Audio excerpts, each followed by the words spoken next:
Hare Krishna everyone, welcome to today's Srimad Bhagavatam class. Today we are doing Srimad Bhagavatam, Canto 10, Chapter 88, chapter entitled Lord Shiva Saved from Vrka Sura. Before we start the class, let's do a little Mangala Charana, that is auspicious incantation of prayers. Om Namo Bhagavate Vasudevaya, Om Namo Bhagavate Vasudevaya, Om Namo Bhagavate Vasudevaya. Narayanam Namaskrityam Naram Chaim Narotamam Deving Saraswating Vyasam Tato Jayamudirayat. Before reciting Srimad Bhagavatam, which the only means of conquest, let us offer our respectful obeisances to the Supreme Personality, Lord Narayana, onto Nara Narayana Rishi, the supermost human being, onto Mother Saraswati, the goddess of learning, and to the author Srila Vyasadeva. Nasta Presha Avadareshu Nityam Bhagavata Sevaya Bhagavade Uttama Sloke Bhaktir Bhavade Naistikihi. By regularly attending Srimad Bhagavatam class and by rendering service to pure devotees, all that is troublesome to the heart is almost completely vanquished, and loving devotional service onto the lotus feet of Lord Sri Krishna, who is praised with choice poetry and transcendental songs, is established in one's heart as an irrevocable fact. Om Jnana Timirandasya Jnana Jnana Salakaya Chakshura Anmritanyana Tasmai Sri Guruve Namaha. I was born in a darkness of ignorance, and my spiritual master illuminated my heart with the torch of transcendental knowledge. I offer my respectful obeisances unto him. Rama Om Vishnuday Krishna Prasthaya Bhutale Srimate Jayapataka Swami Iti Namine Nama Acharya Padaya Nitai Kripapadayane Gora Kadadam Daya Nirgram Tani Jai Sri Krishna Chaitanya Prabhu Nityananda Sri Advaita Gadadara Srivasadi Gaura Bhakta Vrinda. Hare Krishna Krishna Krishna Hare Hare, Hare Rama Rama Rama Hare Hare. Welcome everybody to this class. Today we're doing Canto 10, Chapter 88, text number 8. Nice, huh? Canto 10, Chapter 88, text number 8. This text number 8 is one of the jewel verses of this chapter. It's a very interesting story. So please listen as I read this text number 8. Sri Bhagavan Uvasha Yasyaham Anugranami Harisye Tat Danam Sanahi Tato Danam Tyajanti Asya Swajana Dukha Dukhitam. Translation and purport by the disciples of His Divine Grace, A.C. Bhaktivedanta Swami Srila Prabhupada Ki Jai. Translation: the personality of Godhead said, if I especially favor someone, I gradually deprive him of his wealth. Then the relatives and friends of such a poverty-stricken man abandons him. In this way, he suffers one distress after another. Very shocking. The Supreme Lord Sri Krishna here is saying that if he favors anyone, he gradually deprives him of his wealth. So, if you are a devotee of Krishna, Krishna is saying here is, if he favors you, he will take all your wealth away from you. And then, not only that, and then he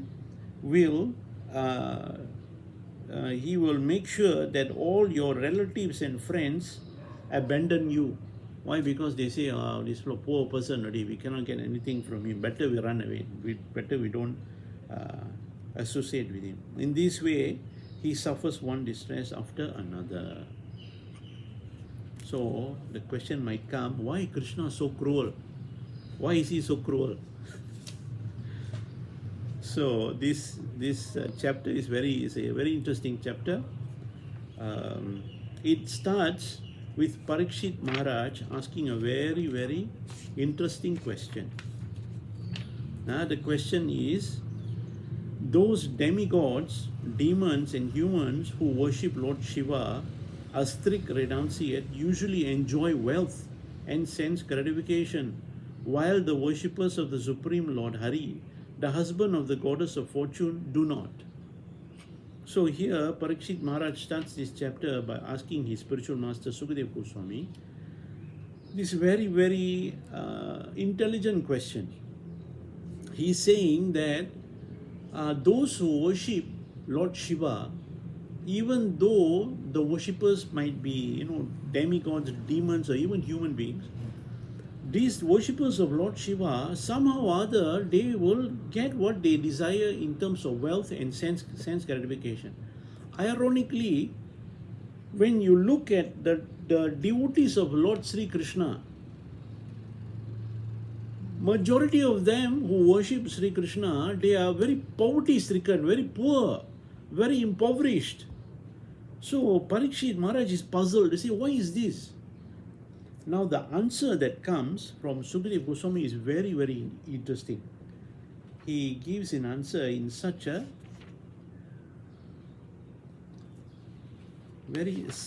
wonderful way. See, as Sukadeva Goswami said, Lord Shiva is always united with his personal energy, the material nature, manifesting himself in the feature in response to the entirety of nature's three modes. He thus embodies the threefold principle of material ego in goodness, passion, and ignorance. The 16 elements have evolved as transformation of that false ego. When a devotee of Lord Shiva worships his manifestation in any one of these elements, the devotee obtains all sorts of corresponding enjoyable opulence. So here Sukadeva Goswami says that this material world was created by the Supreme Personality of Godhead Sri Krishna simply because the living entities in Goloka Vrindavana wishes for something that is very the correct word to use is unholy.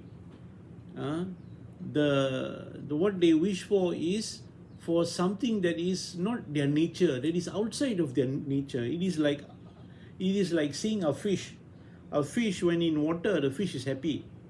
But let's say the fish desire, I want to get out of water, I want to ride a bicycle. Can a fish ride a bicycle? First of all, can fish come out of water? Can it survive out of water? No. But let's say the fish desire this so much. I want to come out from water. I want to walk on dry land, and I want to be able to ride a bicycle. So these living entities in Goloka Vrindavana, at some point or other, they had this desire. We want to become enjoyer. We want to become Lord of material nature. And that is called false ego. So in this material world is created for this facility for all these living entities who want to become enjoyer to come and fulfill that desire. So Sukadeva Goswami is saying here, because this living entity, they are in this material world, the presiding deity of this false ego is Lord Shiva. And it goes on to explain here that this false ego manifests in basically three different forms. That is in the mode of goodness, mode of passion, and mode of ignorance. So therefore, whoever worships Lord Shiva, they are worshipping the material energy.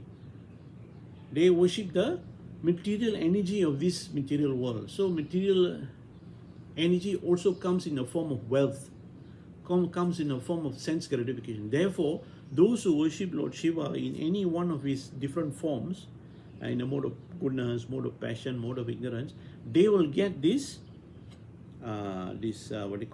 opulence. Whatever they desire, they will get.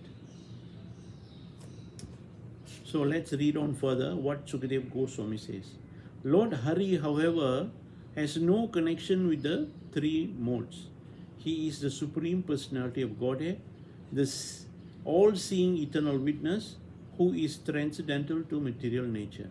one who worship him becomes similarly free from material modes. So here Sukadeva Goswami is explaining about Sri Krishna. Sri Krishna is also known as Lord Hari.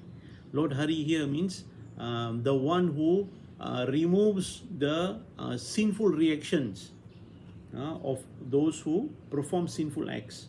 So here Sukadeva Goswami is saying that this Lord Sri Krishna, Lord Hari, he's got nothing to do with this material world. He is not under the jurisdiction of this material world. There's a very nice verse from Srimad Bhagavatam, Canto 1, Chapter 2, Text 6, Sa vai pumsam paro dharmo yator bhaktir adok sajay. This name Adok Saja is another name for Krishna. It means the one who is beyond the three modes of material nature. He is beyond the jurisdiction of this material world. In fact, what it actually means is that this whole material nature is operating under his energy. It is one of his external energies. It is one of the more not so what do you call not so potent energy. Why? Because besides this material energy, there are other superior energies like the marginal energy, like the what they call the spiritual energy. So that's what it means.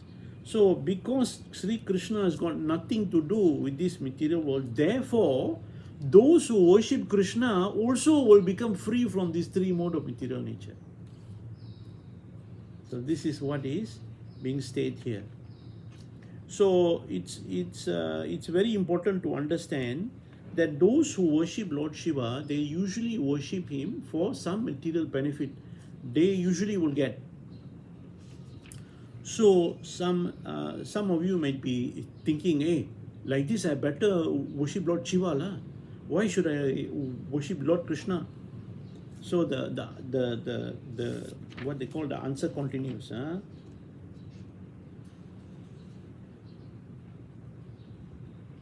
This question pleases Sri Krishna, the king of the Lord Master, who descends into the family of Yadus. Replied the king as follows. Okay. So we have read this verse. If I especially favor someone, I gradually deprive him of his wealth. Then the relatives and friends of such a poverty-stricken man abandons him. In this way, he suffers one distress after another. You see, those who too much entangled in the desire to enjoy this material world, what happens is they develop a very demonic mentality. They develop a very demonic mentality whereby Krishna explains in Bhagavad Gita chapter 16, these people, they will do anything and everything. They will do any kind of cruel acts just to obtain some wealth. When they obtain wealth is one thing, then they want to maintain it. By nature's way, nothing is permanent. Materially, nothing is permanent. Today you're rich, tomorrow you're poor. That's the way it is. So therefore, the danger here is that one who is too much engrossed in accumulating material wealth and gratifying their senses, what happens is their activities are in the category of pious and impious activities. These activities itself will entangle them in this material world of repeated birth and death. And the entanglement is not a upward entanglement. The entanglement is downward. That means the more activities you perform in the mode of acquiring wealth and sense gratification, it is becoming more and more sinful. Okay. Somebody pointed me to me this fact. He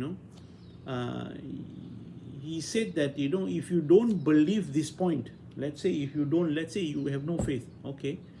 All you have to do is you just have to look at the family of some very prominent rich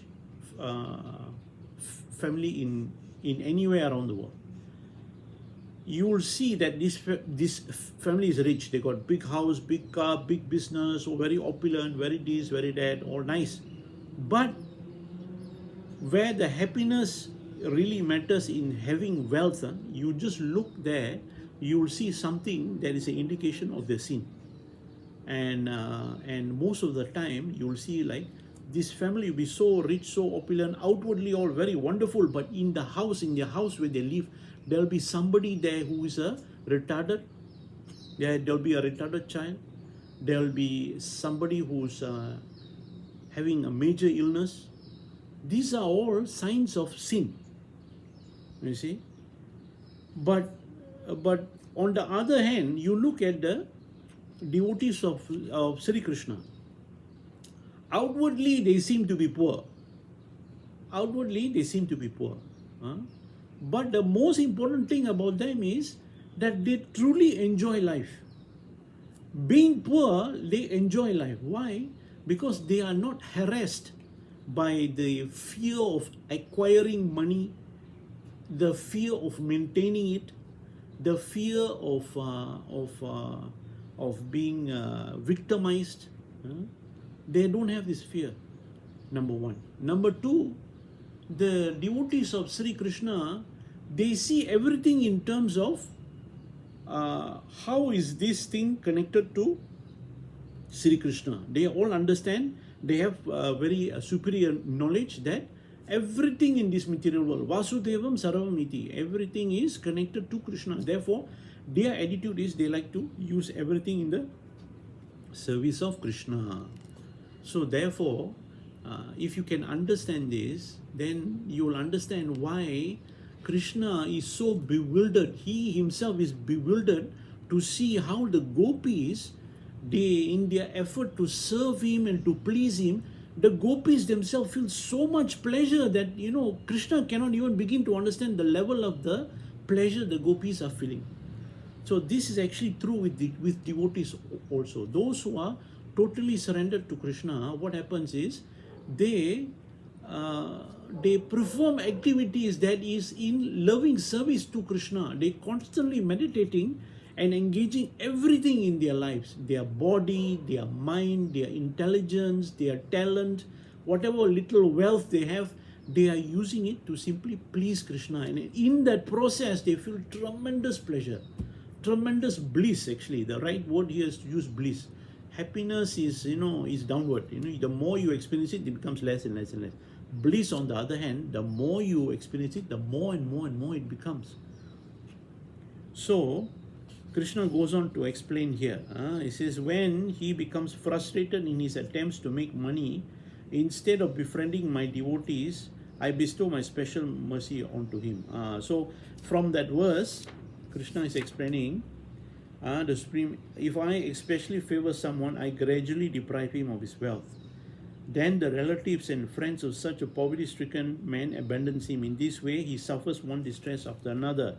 When he becomes frustrated in his attempts to make money, instead of befriending and instead befriends my devotee, I bestow my special mercy onto him.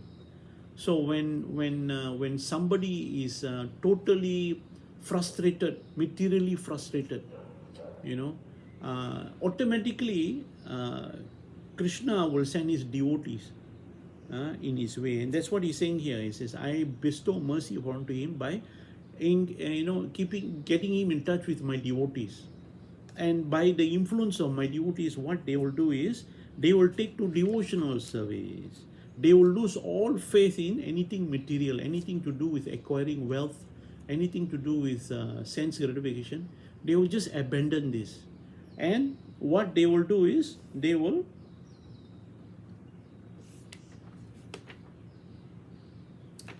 take to devotional service. And then Krishna further explains, a person who has thus become sober fully realizes the absolute as the highest truth, the most subtle and perfect manifestation of spirit, the transcendental existence without end.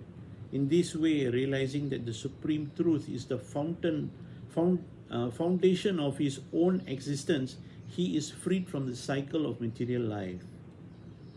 Yes, this is wonderful. The moment a devotee takes to devotional service and he realizes within his heart that he has been cheated and he has been deprived of the knowledge of the purpose of his human life. The purpose of human life is to establish our loving eternal relationship with Sri Krishna. simply by establishing the relationship and rendering service to the Supreme Lord, all of one's desires become fulfilled. So Krishna goes on to further explain what is so wrong about worshipping devas. Actually, there's nothing wrong in worshipping devas. Because I am difficult to worship, people generally avoid me and instead worship other deities who are quickly satisfied. When people receive kingly opulence from their deities, they become arrogant, intoxicated with pride, and neglectful of their duties. They dare to offend even the demigods who have bestowed benediction upon them. So here Krishna is openly criticizing who? Not the devas. Krishna does not criticize the devas. Krishna is criticizing those devotees of the devas who worship the devas simply for the for the purpose of obtaining some material wealth and some sense gratification. Why is he criticizing them? Krishna says here, when these people receive kingly opulence, when they receive what they ask for from their deities, they become arrogant, intoxicated with pride, and neglectful of their duties. This is the problem here. The problem is the devotees of these worshippers of devas, they become very arrogant, they become mad. They become mental case. They lose their soul to their possessiveness, to their greed. They become mad. And in that madness, what they do is they will offend the very deity that gave them the benediction of this wealth and opulence, who have bestowed benediction upon them. So in this connection, Krishna decides to tell one story. Okay, this story is a very interesting one. So there was once a demon by the name of Vrka, Vrka, Vrkasura. So this Vrkasura is very, very sinful demon. This demon, Vrkasura, his deepest, most desire is that he wanted Parvati as his wife. So one day, what happened was, in a place, he met Narada Muni, and he asked Narada Muni,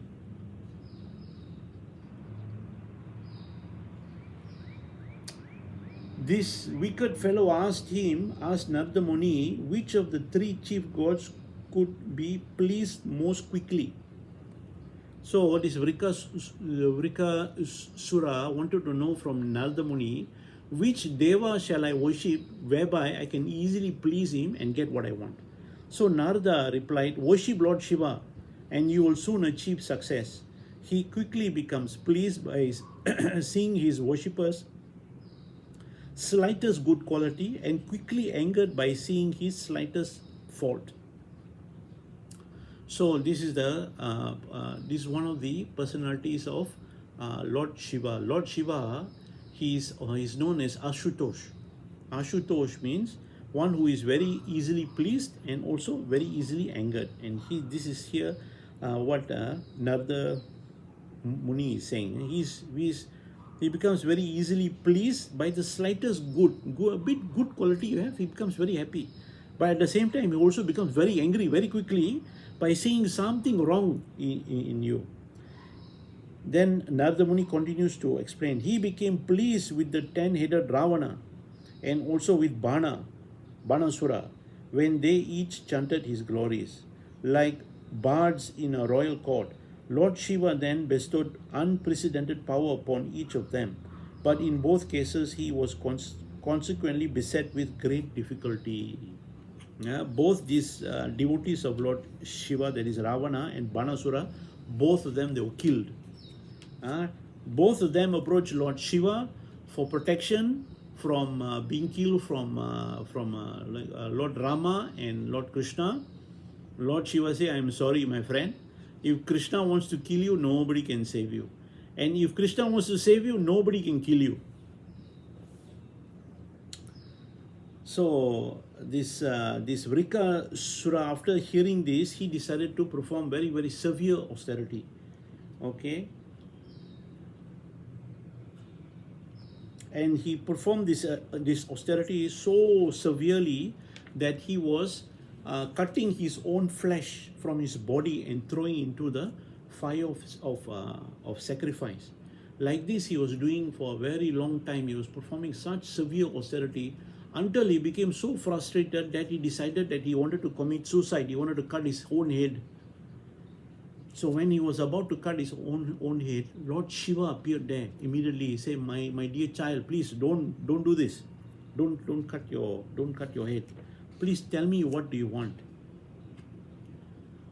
So this rascal Vrka Sura, he said, "My dear Lord, please bestow me the benediction of having the power to touch somebody's head, and when I touch that person's head will just fall off from his body."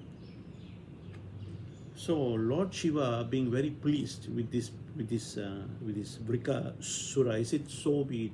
He blesses him. Immediately, this Vrka Sura, you see the arrogance. Immediately he got to know that he has this Sakti, this power. Whoever's head he touched, that head will fall off and the person will die. Immediately he wanted to test his Sakti, his power. So what he did, he wanted to touch Lord Shiva's head. Lord Shiva saw this, he became frightened. He started running away. "Hey, what are you doing? I gave you this benediction, you want to test it on me?" Yeah, because his plan was he wanted Parvati as his wife. So how can he have Parvati as his wife so long as the husband is still around? So therefore he wanted to touch Lord Shiva's head. Lord Shiva saw this, he started running. Lord Shiva ran and ran and ran and ran and ran, and in Lord Shiva's mind he was thinking to himself, only one personality can help me, that is Lord Vishnu. So Lord Shiva ran to Palkadal, the milk ocean. There's a planet which has a ocean of milk. So there Lord Vishnu is sleeping there. So when Lord Shiva was approaching, Lord Vishnu saw, he said, "Hey, this is my devotee, Lord Shiva. He's a very great devotee of mine. Why is he approaching me in such a hasty way? Oh, he must be in some trouble. Let me go and help him." Krishna, Lord Vishnu, is also known as Bhakta Vatsala. Bhakta Vatsala means he's the savior of devotees. He helps his devotees in times of distress. In any time of distress. So when Lord Shiva came and fell at the feet of Lord Vishnu, he says, "What's wrong? Tell me. There's a demon that wants to touch my head and he wants to kill me." So Lord Vishnu said, "No problem." He said, "You just go inside, you hide. I will handle this." So Lord Vishnu decided to disguise himself as a young Brahmana boy, one small Brahmana, cute boy. So when this Vrka Sura came and he saw there was this Brahmana boy there, and he asked, "Have you seen Lord Shiva?" So this Brahmana boy looked at this demon and he said, "Yeah, I saw Lord Shiva. He passed by here. Why do you want to see him?" He said, "No, I want to test this benediction that is given to me." So this young boy asked, my dear Vrka Sura, I know who your father is. You are such a great personality. You come from a great family. Why are you chasing after this Lord Shiva?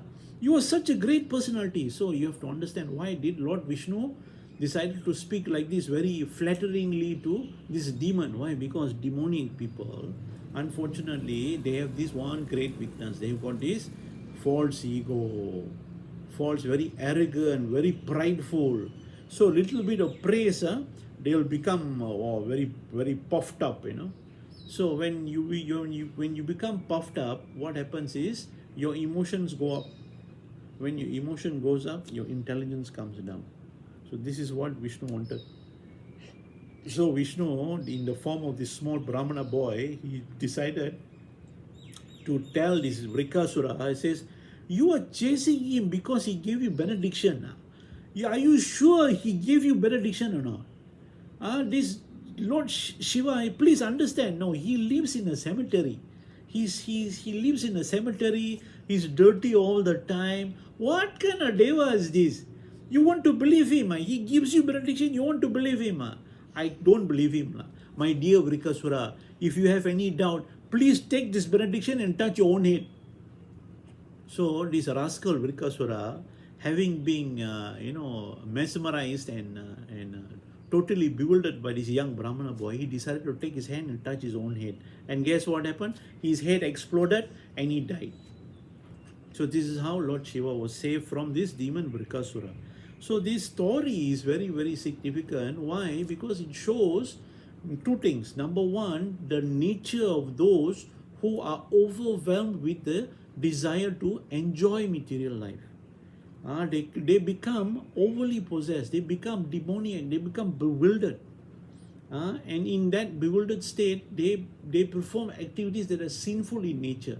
These sinful activities are actually the seed of their next birth. So if you have a sinful life, next birth you expect to have a nice material body? No. You have a horrible demoniac body which is befitting your consciousness of sinfulness. So therefore, devotees of Krishna, they realize the nature of this material world. This material world is a cycle of birth and death. There's a very nice verse in Bhagavad Gita, Prakriti Kriya Manani Gunahi Karmani Sarvasaha Ahankara Vipuratma Katahang Iti Manyate. Krishna says that this material nature and its energy is very bewildering. It's very bewildering. He says that 327. Let me see this verse 327. The spirit soul, bewildered by the influence of false ego, thinks himself the doer of activities that are actually carried out by the three modes of material nature. So, the Vaishnava devotees, they realize that this material body they have, this body is a product of the material nature. It's a product of the three modes of material nature. So, and also they understand that this three mode of material nature is part and parcel of Krishna's energy. Okay. Krishna says, Daivi is a gunamayi, mama maya durajaya. This divine energy of mind consisting of the three mode of material nature is very difficult to overcome.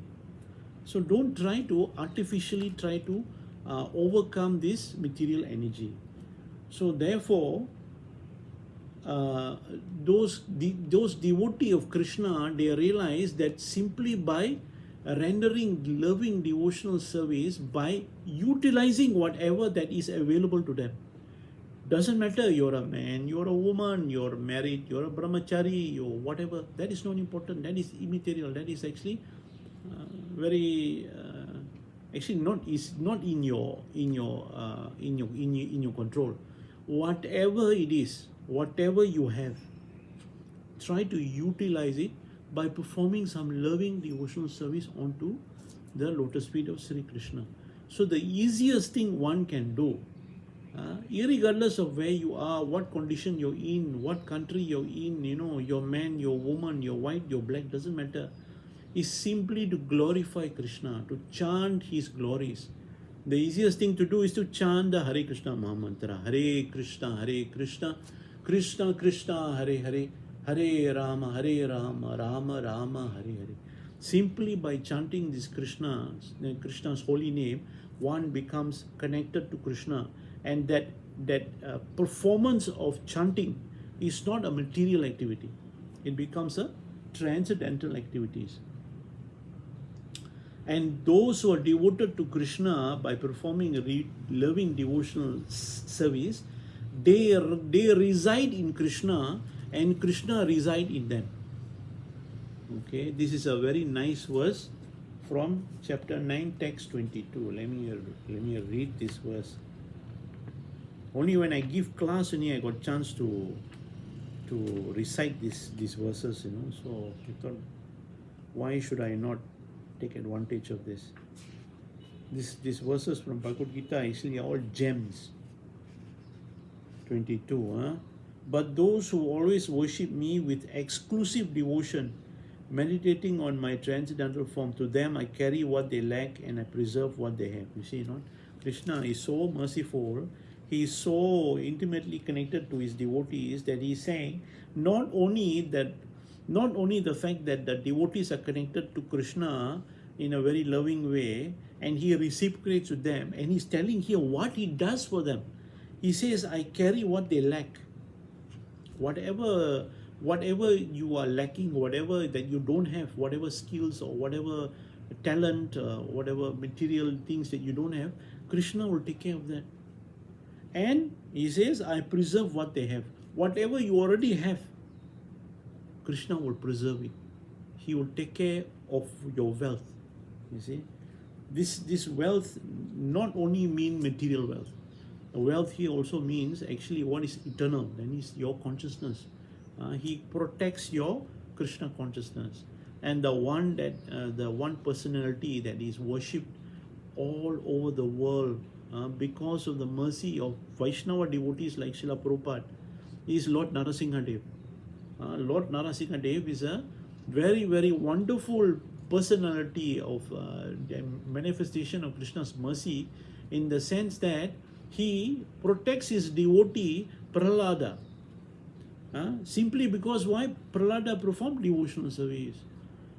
So if you perform slight devotional service, Lord Narasimhadev become very, very, very pleased. In fact, every morning I will watch live arti of Lord Narasimhadev in Mayapur, Ugra Narasimha. This deity of Lord Narasimha in Mayapur is very, very special. Why? Because his name is Ugra Narasimha. Ugra means angry, very ferocious. But but this deity of Lord Narasimha in Mayapur is so merciful that this Lord Narasimhadev has taken the mode of Chaitanya Mahaprabhu. He is very, very soft with devotees. There is so many stories in Mayapur whereby Lord Narasimhadev, he will go out of his way to help devotees with small difficulties. These Vaishnava devotees, they have some difficulties, but they are not bothered by it. No, they say, I don't care. As long as I can pray to Krishna, I can perform devotional ways, I don't care. As long as I can do. But this Lord Narasimhadev will come, and he will go and he will try to solve this devotee's problem. There's so many stories. In fact, there was one that I heard that really blew me away. This Lord Narasimhadev appeared in a dream of two devotees, one boy and one girl. And he, in their dream, he chastised them. He said, why you want to get married? No need to get married. I'm taking care of you. I'm providing you everything. Why you want to get married? So these devotees in their dreams say, my dear Lord, please forgive me. This is my weakness. This, that, and everything. In the dream, he will tell them, say, tomorrow, okay, never mind, it's okay. Tomorrow, you go and do your service. After you do your service, you will meet this person, and that person is your life partner. And guess what? These people will go and do their work, and then when they finish their work, they will meet some person, and they said, who are you? He said, Lord Narasimhadev. They say, you are my husband. Say, huh? So even in Mayapur, this Lord Narasimhadev, name only Ugra Narasimha, is a matchmaker. So like that is going on. So this is the nature of devotees. Let me see, any other nice verses from Bhagavad Gita. Those who rest. Okay, this one also very nice verse from chapter 6, text 22. Those who realize that the Supreme Lord reciprocates with his devotees in loving devotion, they will think in their mind there is nothing greater than this. 622. It's 620. Actually, not 622. It's a long verse. In that joyous state, one is situated in boundless transcendental happiness, realizing through transcendental senses. Established thus, one never departs from the truth, and upon gaining this, he thinks there is no greater gain. Being situated in such a position, one is never shaken, even in the midst of greatest difficulty. So, these Vaishnava devotees of the Lord, once they have this loving reciprocation of devotional service with the Supreme Lord, even in material distress, they are not shaken. They are not shaken. Why? Because they realize everything is controlled by Krishna.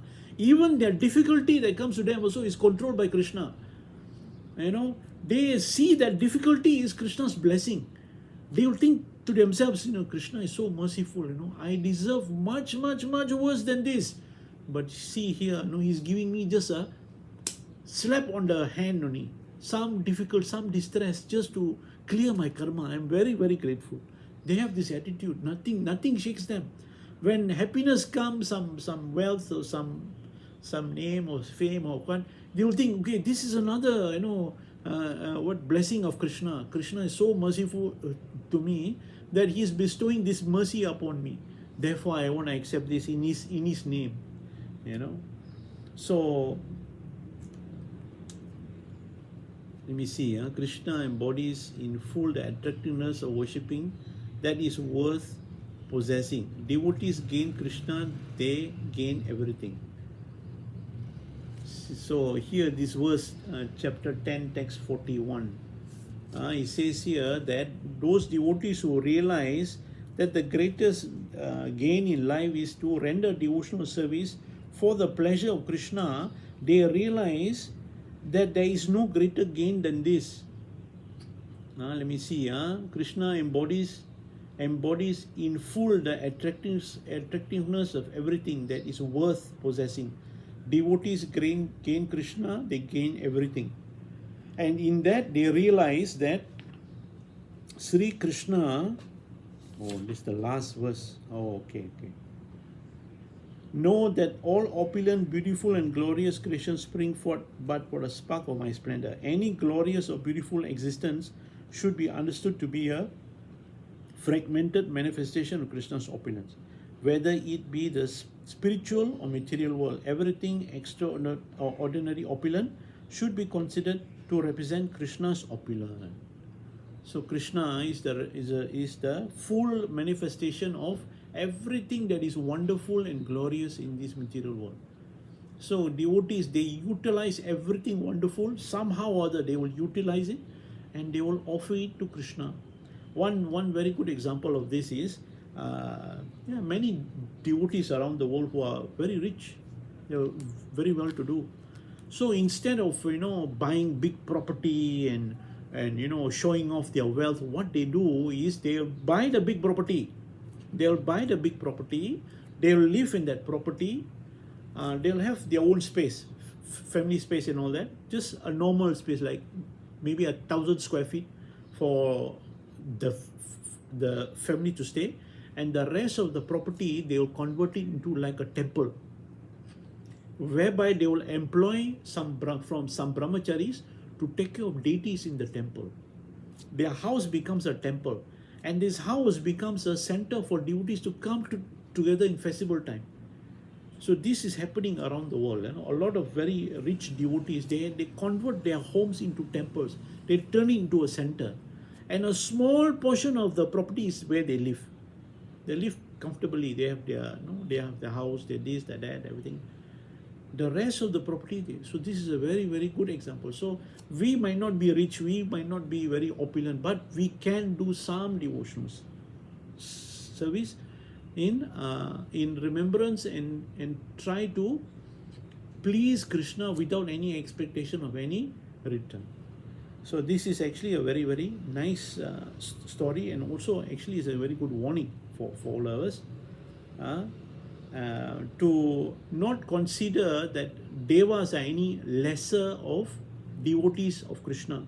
All the devas, they all Vaishnava devotees. Why? They worship Krishna. They all themselves say, we obtain our energy to do our duties only by the mercy of Krishna only. This energy, this Sakti, this power for us to do what we do comes from him only. So they are Vaishnava devotees of the Lord. And they themselves say that many people approach us and worship us for trinkets, for pebbles and stones. But instead, Vaishnava devotees, they render service unto us simply to please us. Vaishnava devotees, what they do with regards to devas is, because these devotees know that these devas are Vaishnavas, therefore Vaishnava, they value prasadam. They value prasadam. So Vaishnava devotees, what they do is, with regards to devas, they don't ask for things. Vaishnava devotees take prasadam and give to devas simply to please them. Why? Because they are Vaishnavas. So similarly, we meet people on the street. Some of them are chanting Hare Krishna. According to Chaitanya Mahaprabhu, he says anybody who utters the name Hare Krishna Maha Mantra from their lips even once, they are considered a Vaishnava. So we should approach everybody as if they are devotees. Some are very advanced, some are not so advanced. That's okay, that's fine. We should approach them according to where they are. So when we approach and when we associate with them, we should associate with them according to their capacity to render devotional service. So we being Vaishnavas, we must try to be the best possible Vaishnava devotee, so that others are inspired. They get inspired to follow in the footsteps of great acharyas and take to the loving service of Sri Krishna by rendering loving devotional service without any expectation of any reward or return. Hare Krishna. Thank you very much.